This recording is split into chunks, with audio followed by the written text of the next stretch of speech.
Kevin Gerbil Carroll's life and eventual demise are a vivid representation of the violent underworld of Glasgow's gangland scene.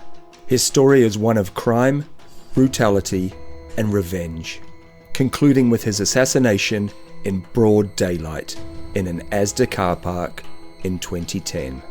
Carroll's violent lifestyle, connections with notorious crime families, and his reign as a feared gangland enforcer paint the picture of a man who lived on the edge until his final, violent end. Welcome back to Crime Chronicles. Stay tuned as we take a look at the life, crimes, and death of notorious Scottish gangster Kevin Carroll. We will delve into Carroll's background, his rise within the criminal world, the crimes he committed, and the events that led to his death. Kevin Carroll was born and raised in the Milton area of Glasgow, a place known for its association with poverty and crime. As a young man, Carroll gravitated towards a life of crime, eventually becoming entangled with Glasgow's notorious drug and gang scene. His nickname, Gerbil, reportedly originated from a character of the same name on the children's television show Roland Rat. But unlike the puppet, Carroll's career was short, violent, and fraught with danger. From a young age, Carroll's ambition in the criminal underworld led him to associate with prominent figures in Glasgow's gangs. He quickly became known as an enforcer, a man who dealt with the dirty work for crime bosses, often threatening or enacting violence against anyone who crossed him. His capacity for brutality made him feared and respected within criminal circles, but it also ensured that he lived in constant readiness for retribution from rival gangs. Carroll's life of crime became inextricably linked to the bloody feud between two powerful drug families in Glasgow, the Daniels and the Lyons. Carroll was connected to the Daniels through his relationship with Callie Green, daughter of Jamie Daniel, one of the city's most feared gangsters and a scrapyard owner. The rivalry between the Daniels and Lyons gangs was rooted in territorial disputes over control of Glasgow's lucrative drug trade. Carroll first gained widespread attention in 2006 when he was the victim of a drive-by shooting. He and his associate Ross Sherlock were standing by their BMW X5 in Bishopbriggs, Eastern Buckinghamshire, when they were shot at by unknown assailants. This incident nearly took Carroll's life, and he spent time in the hospital under armed police guard while he recovered from his injuries. The shooting was widely believed to be part of the ongoing feud between the Daniels and the Lyons, though no one was ever charged for the crime.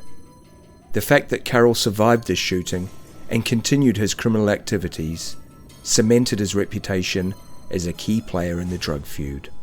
He became infamous for his willingness to resort to extreme violence, and for his role in a series of brutal retaliations between the gangs. While Carroll may have evaded death in 2006, this incident foreshadowed the fatal events that would follow just a few years later.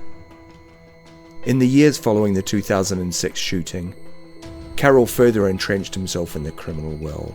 He became known as the leader of the so-called Alien Abduction gang, a group that kidnapped rival drug dealers, subjected them to extreme violence, and left them so traumatized that they could barely recall what had happened to them.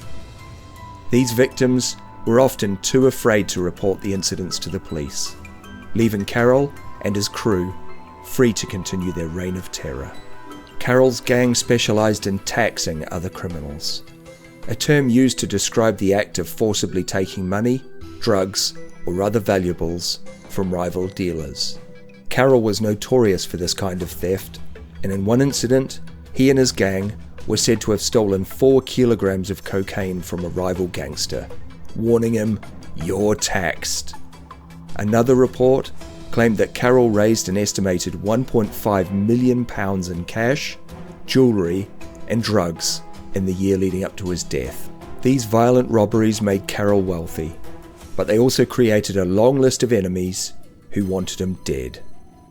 By the time of his death, Kevin Carroll had many enemies, not only from the Lyons family, but from rival gangs and individuals who had suffered at his hands. His violent tactics, coupled with his reputation for unpredictability, made him a marked man in Glasgow's gangland. William Patterson, the man eventually convicted of Carroll's murder, had connections to the Lyons family, which had a long-standing vendetta against Carroll. However, Patterson was not the only individual who had a motive to kill Carroll.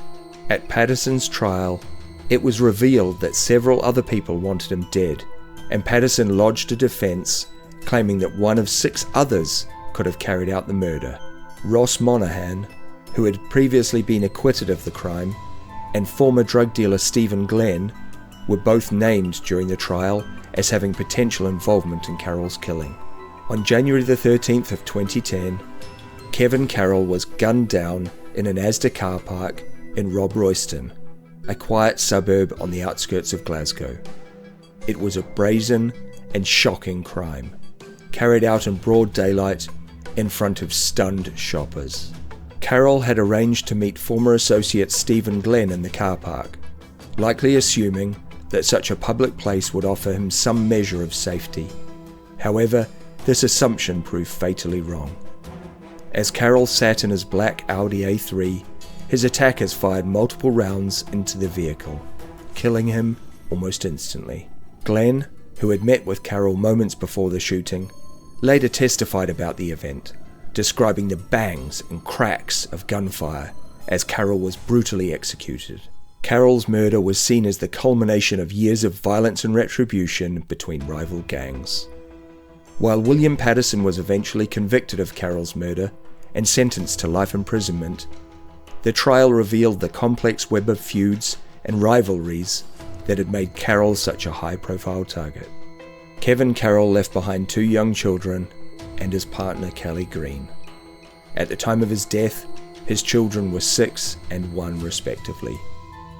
Despite his violent lifestyle, Green described Carroll as a loving partner and fantastic father during the trial for his murder, showing the stark contrast between his home life and his life in the underworld. Carroll's funeral was a lavish affair, complete with a horse-drawn hearse and extravagant floral tributes. One of those tributes depicted a can of Red Bull, the energy drink that Carroll was known for constantly sipping. For 2 years after his death, Carroll's grave remained unmarked, as his family reportedly feared that a headstone would be vandalized by his enemies.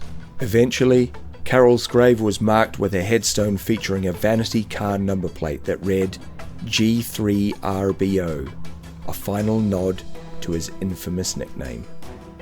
Kevin Gerbil Carroll's life and death were defined by violence and crime. From his early days as a gangland enforcer to his rise as a feared leader of a criminal enterprise, Carroll was deeply embedded in Glasgow's drug-fueled underworld. His willingness to engage in extreme violence earned him enemies on all sides, culminating in his assassination in 2010. Despite his reputation as a brutal criminal, Carroll was mourned by his family and those close to him.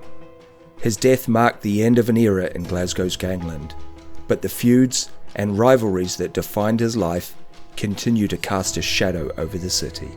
Thank you for joining us today on Crime Chronicles. Don't forget to like, subscribe, and share the channel with your friends.